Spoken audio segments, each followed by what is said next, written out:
இந்த ஷார்ட் ரிவ்யூவில் எந்த மூவி பற்றி பார்க்க போகிறோன்னா டிஎன்ஏ. படத்தோடைய ஸ்டார்டிங்கில் அதர்வா லவ் ஃபெயிலியரில் தண்ணி அடிச்சுட்டு சுற்றிட்டு இருக்காரு. ரீஹாபிலிட்டேஷன் சென்டர் போய் அந்த குடிப்பழக்கத்தை விட்டுடுறாரு. அதுக்கப்புறம் அவருக்கு அரேஞ்ச் மேரேஜ் பண்ணி வைக்கிறாங்க. அதுதான் நிமிஷா.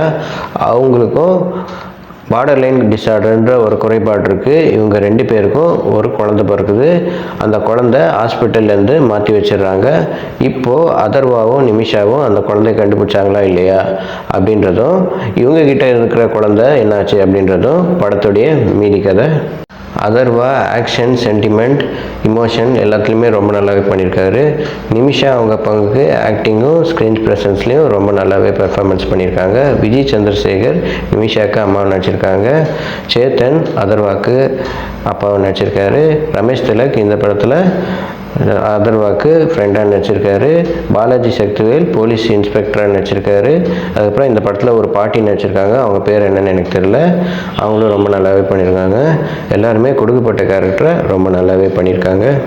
Director Nelson Venkatesan. ஒரு நாள் கூத்து, மான்ஸ்டர், ஃபரானா எடுத்த டைரக்டர் தான் இந்த படத்தை க்ரைம் த்ரில்லராக ட்ரை பண்ணியிருக்காரு. இந்த படத்தை தாராளமாக தேட்டரில் பார்க்கலாம். இந்த மாதிரி வீடியோ பார்க்கணுன்னா எங்கள் சேனல் லைக் பண்ணுங்கள், ஷேர் பண்ணுங்கள், சப்ஸ்கிரைப் பண்ணுங்கள். தேங்க்யூ.